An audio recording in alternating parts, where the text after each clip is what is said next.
같이 한 절씩 교독하며 보겠습니다. 제가 먼저 봉독하겠습니다. 사도들이 예수께 모여 자기들이 행한 것과 가르친 것을 낱낱이 고하고 이르시되 너희는 따로 한적한 곳에 가서 잠깐 쉬어라 하시니 이는 오고 가는 사람이 많아 음식 먹을 겨를도 없음이라. 이에 배를 타고 따로 한적한 곳에 갈새. 세월을 아끼라 때가 악하니라. 그러므로 어리석은 자가 되지 말고 오직 주의 뜻이 무엇인가 이해하라. 술 취하지 말라. 이는 방탕한 것이니 오직 성령으로 충만함을 받으라. 아멘. 우리 옆에 계신 분과 인사하겠습니다. 충분히 쉬십시오. 오늘 체육대회를 하고 명절 이 연휴의 첫날이기도 하고 또 휴일이기도 하면서 공휴일이기도 하면서 참 모이기 힘든 가운데도 한 50여 분 모이셔서 또 좋은 교회의 담을 넘어서 우리 노예가 이 성남 지역에 있는 교회들이 함께 어울리고 교제할 수 있는 귀한 시간이었습니다. 피곤하실 겁니다. 충분히 쉬십시오 해서 지금 주무시는 분들이 계시다면 제가 오늘만큼은 용서하겠습니다. 한 번 더 인사하겠습니다. 명절 기간에도 충분히 쉽시다. 명절 기간에도 충분히 쉽시다. 명절 기간에 쉬고 싶은데 쉬지 못하시는, 오히려 명절이 되면 긴장이 되시는 분도 계실 거예요. 또 이렇게 가족이 모이고 형제들이 모이면 그 모임에 대한 섬김과 수고가 나의 몫이 될 때, 또 그것을 감당할 힘이 없을 때는 참 불편한 자리가 될 수도 있습니다. 하지만 오늘 말씀을 통해서 위로가 되시기 바랍니다. 우리의 육체에는 안식이 필요하고 또 우리의 영혼에는 성령이 필요합니다. 우리의 충분한 쉼과 또한 성령의 충만한 가운데에 이 명절 기간을 잘 보내시기 바랍니다. 우리 가족들이 다 모이면 또 이렇게 특별히 이렇게 시댁 식구분들이 계시면 긴장하시는 분들 계시잖아요. 한 며느리가 그 시어머니를 그렇게 어려워하고 무서워해서 시어머니만 오면 그냥 긴장하고 참 두려워했는데 예수를 믿고 바뀐 거예요. 이 찬양을 늘 시어머니가 오고 또 이렇게 명절이 되면 이 찬양을 즐겨 부른다고 해요. 예수가 함께 계시니 시험이 오나 겁없네. 시험이 오나 시어머니가 와도 겁이 안 나는. 이거는 제 주재현 목사님이 하셔야 조금 더 이렇게 자연스럽게 할 수 있는데 어찌됐든 우리에게 예수님이 함께 계시기 때문에 이 명절 기간에 충분히 쉬고 성령님과 충분히 동행하는 우리 성도님들 되시기 바랍니다. 우리는 지난 시간 그리스도인이 건강한 자상이라는 큰 주제로 6번의 말씀을 우리가 묵상했습니다. 무너지기 쉬운 마음, 우리의 마음은 무쇠가 아니기에 말씀을 새겨야 한다고 했습니다. 솔로몬의 지혜를 통해서 배웠죠. 우리의 마음은 지금 깨어져 있는지 아니면 말씀으로 잘 보존되어 있는지 살피시기 바랍니다. 두 번째 시간에는 누구에게나 있는 열등감, 나만 있는 것이 아닙니다. 국보와도 같았던 그 거인, 신앙의 거인, 그 모세도 열등감이 있었지만 그가 하나님을 만날 때, 하나님을 발견할 때 그 안에서 변화되는 모습을 볼 수 있습니다. 우리는 하나님의 시선을 의식하고 있습니까? 아니면 세상의 시선을 의식하고 있습니까? 스스로 한번 물어보시기 바랍니다. 세 번째 시간에는 스펙보다 중요한 자존감, 다윗의 말년에 그의 노년에 뭐가 그렇게 자신이 있다고 높은 자존감을 가지고 있었던 그의 모습, 그는 왕위에 있었기에 자존감이 높았던 것이 아니라 하나님을 찬양하는 데서 그의 자존감이 높아 있었음을 알 수가 있습니다. 우리의 자존감은 누구로 인해 높아져 있습니까? 나입니까? 하나님입니까?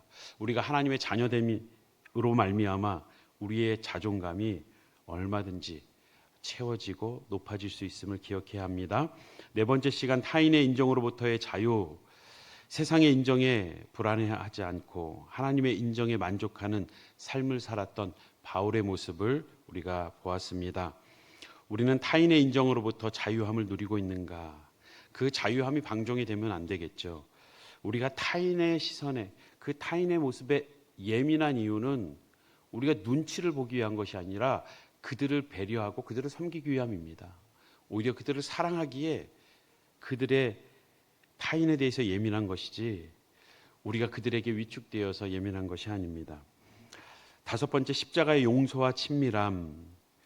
구속의 은혜로 하나님께 나아가 사귈 수 있게 된 것은 놀라운 기적입니다. 우리는 예배와 묵상과 우리의 자백을 통해서 하나님을 깊이 만나고 사귀어야 함을 배웠습니다. 지난 시간 여섯 번째, 예수 안의 담대함. 그리스도 안에서 우리가 갖는 이 자신감, 그 담력을 얻기 위해서 오히려 우리는 반대로 힘을 빼야 됨을, 힘을 얻기 위해 힘을 빼야 됨을 힘 빼는 훈련을 해야 된다고 배웠습니다. 우리는 우리가 할 수 있는 것처럼, 내가 더 힘을 줘야 되는 것처럼 그 삶의 문제, 그 어려움을 집중하고 거기에 묵상하고 있으면 우린 문제보다 크신 하나님을 놓치기 쉽고, 오히려 하나님을 묵상할 때 그 문제를 뛰어넘는 자신감, 담대함으로 살아갈 수 있음을 배웠습니다. 오늘 마지막 시간입니다. 우리는 쉼과 성령님의 일하심에 대해서 배우고자 합니다. 쉼. 우리 육체는 안식이 필요합니다. 쉼이 필요합니다. 우리의 육체는 한계가 있습니다. 우리는 지금 영광의 몸, 부활체가 아닙니다. 저마다 육체의 한계가 다르지만 그 육체는 정신과 분리되어 있지 않고 마음과 분리되어 있지 않습니다. 그래서 정신적인 피로는 육체적인 질병으로 드러나기도 합니다. 마음의 상처는 또한 육체의 또 다른 불편함으로 드러나기도 합니다. 우리의 육신과 마음의 회복을 위해서 안식, 쉼이 필요하다고 성경은 말하고 있습니다. 작고하신 이어른 교수님 신한국이라는 책에는 세대를 밥 세대와 라면 세대로 구분합니다. 산업화 이후에 굉장히 분주하고 조급하다 못해 정말 독하기까지 한 이 현대인의 삶을 두고 라면 세대, 인스턴트를 즐기고 뭔가 빨리빨리 이루고 싶고 이뤄야 되는 그러한 문화 속에서 살아가고 있는 세대를 가리켜 말했습니다. 참 우리가 부지런히 사는 것 좋습니다. 그런데 부지런히 열심히 빨리빨리 하는 그 목적이 무엇인지 방향을 놓치고 나면 그것은 의미 없어집니다. 한 몰래 카메라를 봤는데 이렇게 무대를 세팅한 거죠. 길을 가고 있는데 많은 사람들이 갑자기 골목에서 막 몰려 뛰어가는 거예요. 그러니까 연예인이 막 몰려오는 그 사람들을 보더니 뭐지 이유는 모르는데 자기도 돌아서서 막 뛰는 거예요. 왜 뛰는지 모르죠. 남들이 뛰니까 뛰는 겁니다. 우리도 혹시 그렇게 뛰어오진 않았는지, 우리의 삶이 그렇게 목적과 방향을 바로잡지 못한 채 그냥 열심히 뛰진 않았는지, 남들이 다 공부하니까, 공부에 열중하니까 학업에 매진했고 좋은 성적을 내야 하기 때문에 더 열심히 매진했고, 취업을 위해서, 진급을 위해서, 남들도 다 결혼한 사람이 되니까 결혼한 사람이 되기 위해서 결혼을 했는지, 그 성공의 목적을 놓치고 뛰어갔던 우리의 삶은 아닌지 한번 돌아보았으면 좋겠습니다. 많은 이들이 가정을 위해서, 가정의 행복을 위해서 그렇게 열심히 뛰어다니지만 그 바쁜 일상으로 인해서 오히려 가정이 무너지고 금이 가고 있는 모습은 참 아이러니합니다. 주님께서도 오늘 본문에 제자들에게 쉬라고 말씀하십니다. 예수님께서도 그의 공생애 이전에 그 개인적인 삶, 이 30년이었다면 10분의 1밖에 안 되는 공생애를 달려가면서 바쁜 삶을 사셨습니다. 참 짧은 공생애 가운데에 하나님께서 원하시는 그 부름을 따라 얼마나 바쁘게 움직이셨겠습니까? 제자들도 같이 바쁘게 움직였을 겁니다. 그래서 오늘 본문은 그렇게 말합니다. 사도들이 예수님의 제자들이 모여서 행한 것과 가르친 것을 낱낱이 고하니, 그들의 사역을 보고합니다. 그때 예수님께서는 말씀하십니다. 31절 우리 함께 보겠습니다. 성경책이 있으신 분은 펴보시고요. 아마 성경책을 폈을 때 동그라미가 적혀 있는 분은 아마 5년 전에 이 본문을 한번 짚었던 기억이 있습니다. 따로에다가 동그라미 한번 치시고, 한적한에 동그라미 하나 치시고, 잠깐에 동그라미를 치십시오. 이 세 개의 동그라미를 치신 가운데 한번 말씀 이어서 보겠습니다. 너희는 따로 한적한 곳에 가서 잠깐 쉬어라 하시니, 예수님께서 쉬라고 합니다. 제자들에게 야 잘했다, 이제 또 잘했으니까 그 다음 지역으로 가. 야 이거밖에 못해서 더 잘해야지 라고 하면서 부추기고 더 부지런히 할 것을 얘기한 게 아니라 쉬어라, 이제는 쉬어라, 잠깐 쉬어라 라고 말씀하십니다. 쉼없이 달려온 우리의 삶, 마치 우리는 쉬고 있으면 게으른 것 같고 일을 하면 부지런한 것, 일은 곧 선한 것이고 쉼은 악한 것처럼 여겨졌던 그러한 시절도 있었습니다. 지금은 젊은 세대들이 그 워라밸, 일하는 것과 쉼이 잘 균형을 맞춘 그러한 환경에서 근무하기를 원하고, 또 그런 것을 추구하는 것, 나쁜 것도 아니고 그것은 참 건강한 모습 중에 하나입니다. 반복되는 일상으로부터 오늘 본문에는 따로라고 말씀합니다. 따로. 그 일상으로부터 뭔가 구별된 그러한 삶의 자리로 향하라고 말합니다. 일상에서 분리된 생활, 그 분리되는 생활 속에서 그에게 다시 한번 쉼을, 리플레시를 허락하시는 것이죠. 구별된 삶의 자리, 그 자리에서 그는 사람마다 다르겠지만 누군가는 한 시간에 잠깐의 휴식이 필요한 사람도 있고, 하루의 일과를 하는 데 있어서 또한 한 해를 달려오면서 한 주간의 쉼이 필요한 사람도 있을 겁니다. 이무석 교수의 30년 만에 휴식이라는 베스트셀러가 있는 것처럼 정말 쉼 없이 30년을 달려온 그 학업을 마치자마자 취업해서 가정을 꾸리고 자녀를 양육하고 그들을 또 자녀들을 결혼시키고 지금까지 부지런히 달려온 그들에게 쉼이 얼마나 중요한지 말하는 것처럼 정말 30년 만에 휴식을 갖는 그들에게는 한 해의 쉼이, 아니 몇 해의 쉼이 필요할지도 모르겠습니다. 사람마다 다르겠지만 분명 일상에서 분리된 또 다른 삶의 쉼이 필요하다라고, 따로 가라고 말하고 있습니다. 이 가는 것은 너희끼리 가라라는 뜻이 아니라 원어를 보면 따라오라는, 내가 가니까 따라온다는, 지금 사역의 현장에서 분리된, 구별된 또 다른 곳에서 쉼을 가지라고 말씀하십니다. 또한 한적한 곳이라고 말합니다. 이 한적하다는 것은 정신없이 분주하게 또 시끄럽게 마음을 뺏길 만한 그런 장소에서, 그러한 일상에서 시간과 함께 장소를 구별하라고 말씀하는 겁니다. 우리의 마음을 뺏길 만한 그러한 곳이 아닌 한적한, 우리의 마음을 오히려 돌아볼 수 있는, 또 추스릴 수 있는, 그리고 그 한적한 그 조용한 시간에 말씀으로 채우는, 우리가 명상을 하면서 비우는 것이 아니라 우리는 채우는 것이라고 배우지 않았습니까? 우리의 마음을 말씀으로 채울 수 있는 그 구별된 묵상이 가능한 장소가 필요하다는 겁니다.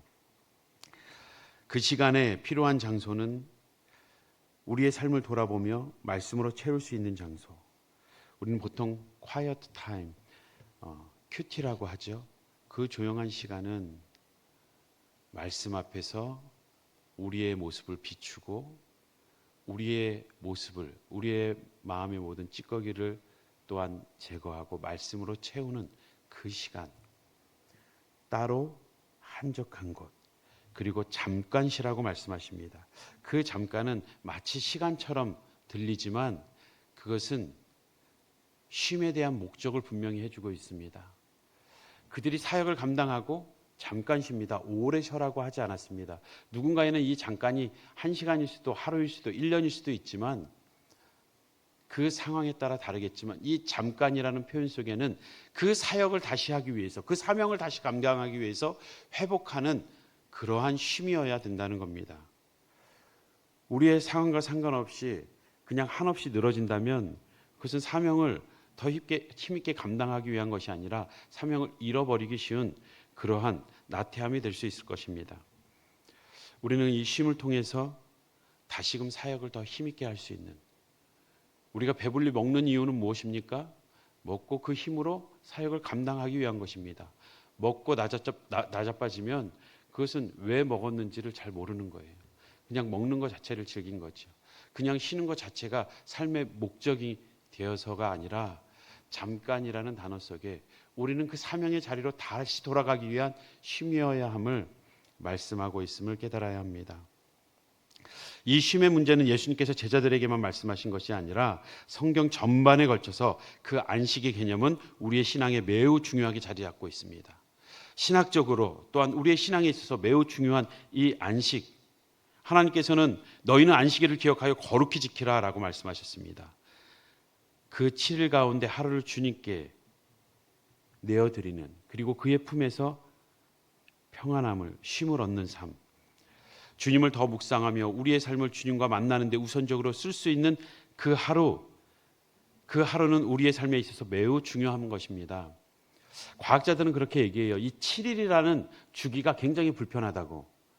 7일이라는 주기가 어디서부터 나왔는지, 이 하루는 지구의 자전에서, 이 한 달은 달과 함께 그 주기를 음력에서 포기되는 것처럼, 또한 이 한 해는 지구의 공전으로서 과학적으로 이 중요한 주기라고 말할 수 있는데, 7일은 뭔가 과학적으로 해명하기 힘들다는 겁니다. 오히려 심리학자들은 이 7일이라는 주기가 우리가 심리적으로 또는 우리의 정서적으로 굉장히 안정을 줄 수 있는 기간이라고, 생체 리듬을 다시금 회복시킬 수 있는 좋은 주기라고 말합니다. 그런데 우리는 여기서 기억해야 합니다. 7일이란 이 주기는 우리가 안식일을 기억하여 거룩히 지키라는 하나님의 명령 속에서 우리를 사랑하시고 배려하시고 하나님께 더 가까이 두려는 하나님의 마음임을 우리는 깨달아야 합니다. 하나님이 우리를 창조하셨고 우리를 누구보다 잘 압니다. 너희에게는 7일 내내 일하는 게 아니라 쉬어라, 쉼이 필요하다. 그래야 다시 일할 수 있고 기쁘게 그 사역을 감당할 수 있다. 그 쉼이 얼마나 중요한지, 예수님은 창조 사역의 그 마지막 7일째에 쉼을 허락하셨습니다. 우리가 어떻게 해서든 악착같이 벌어야 이 땅에서 먹고 살 수 있을 것처럼 생각하는 것, 그렇게 해야지만 성공할 것 같은 우리의 삶이 아니라는 겁니다. 하나님은 그 하루는 구별해서 내게 드려라. 그러면 내가 너를 지은 것처럼 짓고 그 사역을 쉬며 그 7일에 쉼을 가졌던 것처럼, 너는 그 쉼을 통해서 창조주가 누구신지, 너희가 그 쉼을 통해서 우리가 진정한 안식은 누구 안에서 얻는지 깨닫기를 하나님은 원하셨습니다. 이것은 단지 7일 가운데 하루뿐만 아니라 이 쉼의 개념은 7년을 안식년으로 말하고 있고, 또한 7년이 7번 지날 때의 희년으로서 모든 것이 다시 제자리로 가는 그 서로의 관계 속에서, 경제활동 속에서 빚을 갚고 또한 빚을 갚지 못한 그 모든 것을 탕감해주고 또 종으로 노예로 데려왔던 그들도 자유케 하는 그 희년을 선포하면서 다시금 회복의, 쉼의 그 큰 개념을 얘기하고 있습니다. 우리의 육체에는 쉼이 필요합니다. 이 연휴 기간에도 오히려 사람을 만나며 우리의 마음이 힘들어지는 것이 아니라 진정한 쉼을 얻게 되길 원합니다. 그 진정한 쉼을 얻기 위해서는 우리의 마음은, 우리의 영혼이 정말 채워져야 될 것이 있습니다. 우리의 육체는 그 안식으로, 쉼으로 채워져야 된다면 우리의 영혼은 성령으로 채워져야 합니다. 우리가 잘 아는 것처럼 오늘 우리가 읽은 말씀에 세월을 아끼라 때가 악하니라 라고 말씀하시면서 마지막 18절 우리 함께 읽어보겠습니다. 18절 잘 아는 말씀이죠. 시작. 술 취하지 말라. 이는 방탕한 것이니 오직 성령으로 충만함을 받으라. 예. 성령의 충만함을 받으라 라고 말씀하신 것, 그것은 우리를 위한 것입니다. 너 성령 충만해 안 해? 하나님이 그것을 명령하시고 충만한가 아닌가를 보고 우리를 혼내시고자 함이 아니라 우리를 사랑하셔서 너희가 충분한 쉼, 때로는 쉼 없이 달려가야 되는 그 사명 속에서도 하나님은 그의 영혼의 가르급함을 성령께서 채우신다라고 말씀하십니다. 누구나 건강한 자아상을 가진 자라면 자신이 가치 있게 존중받기를 원합니다. 그리고 자신의 삶이 가치 있게 쓰여지길 원합니다. 건강한 자아상을 가졌다면 자신에게 주어진 삶이 당연히 가치 있게 살아가길 원하겠죠. 아무런 의미 없이 삶이 허송되길 원하겠습니까? 아무에게도 하나님 앞에서도 인정도 받지 못하고 그냥 쓸데없는 아무에도 유익을 주지 못하는 영향력 없는 그러한 삶을 살고 싶은 사람이 누가 있겠습니까? 건강한 자아상을 가지고 자신의 가치를 존중하며 자신의 삶을 가치 있게 사용하길 원한다면 오늘 우리가 함께 봉독한 성령의 충만함을 받으라, 이 말씀을 반드시 기억하시기 바랍니다. 성령의 충만함을 사모할 때에 우리는 가치 있는 삶을 살 수 있습니다.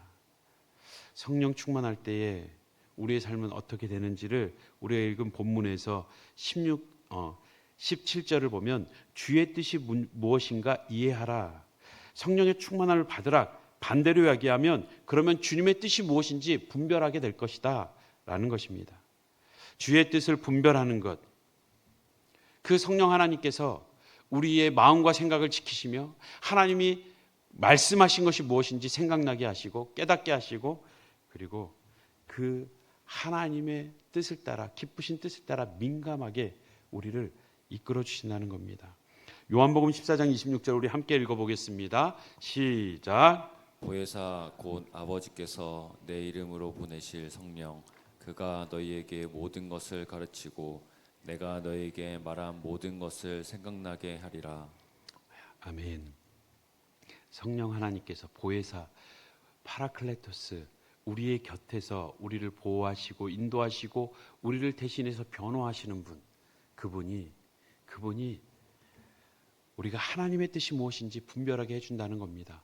분별해야 무엇이 가치 있는지, 무엇이 하나님이 기뻐하시는지 알아야 우리의 삶을 어디에 투자할 것인가, 우리의 시간을, 우리의 물질을, 우리의 재능을, 우리의 삶을 어디에 쓸 것인가, 그것을 결정할 수 있지 않겠습니까? 성령에 충만할 때 주님의 뜻을 분별하게 됩니다. 두 번째는 성령에 충만할 때 술 취하지 않게 됩니다. 술 취하지 않는 것, 우리가 세상에 방탕하지 않는 것, 허송하지 않는 것, 이건 단지 알코올을 의미하는 게 아니죠. 세상의 가치, 세상의 방식에 따라 그냥 흘러가듯 남들이 뛰니까 나도 뛰어가는데 왜 뛰는지 모르고 방향을 놓친 채 그냥 그들의 방식, 그들의 가는 방향으로 가다 보니 그들의 방식도 그들의 삶의 자세도 그냥 생각 없이 받아들이는 세상의 가치관, 그것에 취해 있지 말 것을 말씀하십니다. 이 술 취하지 말라는 것은 부정적인 표현이죠. 더 적극적인 표현으로 성령의 충만함을 받으라고 말씀하셨습니다. 성령의 충만할 때 술 취하지 않게 되는 겁니다. 우리가 술 취하지 말아야지가 아니라 성령의 충만할 때 주의 뜻을 분별하게 되고 술 취하지 않게 되는 것. 컵에 공기를 없애는 것은 공기를 계속 불어내는 게 아니라 물을 담으면 사라지는 것처럼 성령의 충만함을 구할 때에 우리는 그 뜻을 분별하고 우리가 세상 가치의 마음을 뺏기는 것이 아니라 주님의 뜻을 따라 우리의 삶을 드리기를 기뻐하게 된다는 겁니다. 마지막으로 성령이 충만할 때 우리는 결국 세월을 아끼게 됩니다. 우리의 삶을 아끼게 됩니다. 우리의 시간을 아꼈다가 필요할 때 꺼내 쓴다는 그런 의미가 아니죠. 그 아낀다는 것은 리딤한다는 것, 바꾼다는 것, 그 세월을 가장 가치 있는 것과 바꾸어 나가는 것이라고 성경의 원어적 의미는 말하고 있습니다. 가장 가치 있는 삶을 위해 우리는 성령을 구해야 합니다. 그럴 때에 우리의 육신에 안식이 필요하듯 우리의 영혼에 예수의 영, 그 성령으로 말미암아 우리의 육체와 우리의 영혼은 날로 새로워질 줄 믿습니다. 오히려 우리의 영혼이, 육신은 세월이 흘러가며 쇠하여질지라도 우리의 영혼이 새롭게 주님 앞에 더 가까이 나아가면서 또한 새 힘을 얻게 될 줄 믿습니다. 갈라디아서 5장 16절 말씀 우리 함께 읽어보겠습니다. 시작. 내가 이르노니 너희는 성령을 따라 행하라. 그리하면 육체의 욕심을 이루지 아니하리라. 아멘. 성령을 따라 행할 때 술 취하지 않게 되는 겁니다. 누가복음 11장 13절에 너희가 악할지라도 좋은 것을 자식에게 줄 줄 알거든 너희 하늘 아버지께서 구하는 자에게 성령을 주시지 않겠느냐. 가장 좋은 것을 주겠다 하셨고 그것이 성령이라고 누가복음은 말하고 있습니다. 하나님은 우리에게 성령을 부어주기를 원하십니다. 이것은 성령 충만을 받으라 라는 것은 하나님의 명령이면서 그렇게 되길 간절히 원하는 하나님의 마음입니다. 하나님의 명령이죠. 그러면 우리는 순종해야 합니다. 그런데 그 순종할 때에 구하는 자에게, 성령을 구하는 자에게 주시겠다 했으니 우리는 더 담대하게 구할 수 있는 겁니다. 성령의 충만을 주시옵소서. 하나님이 약속하지 않았습니까? 내가 하나님의 기쁘신 뜻을 따라 세상의 방식이 아닌 하나님이 기뻐하시는 뜻을 따라 내 삶을 드리기 원합니다 할 때에 하나님은 그의 영으로 우리의 마음과 생각을 지키시고 바른 것을 생각나게 하시고 우리의 삶을 인도하실 줄 믿습니다. 우리의 영혼의 갈급함이 성령의 충만함으로 채워지는 은혜가 있길, 이 연휴 기간에도 그 은혜가 넘치길, 그래서 때로는 우리의 육신이 잠시 피곤할지 모르지만 우리의 중심에 기쁨을 가지고 또한 우리의 일가 친족들을 섬기고 또 함께 사랑을 나누고 그 함께하는 시간이 즐겁고 복되길, 주님 안에서 기쁨의 시간을 보내길 주님의 이름으로 축복합니다. 사랑하는 성도 여러분, 분주한 일상에서 구별된 시간과 장소를 확보하여 하나님을 만나고 계십니까? 이 시간이 없다면, 우리는 그냥 육신만 쉬고 말씀으로 채워지지 않으면 진짜 우리의 육신이 회복될 수 없습니다. 두 번째, 다시 한번 질문하겠습니다. 세상의 가치에 취하지 않고 성령의 인도를 따라 세월을 아끼고 있습니까? 우리의 영혼이 성령 하나님으로 말미암아 정말 가치 있는 삶으로 쓰여지길 주님의 이름으로 축복합니다. 우리 앞에서 불렀던 찬양, 주님의 성령 지금 이곳에,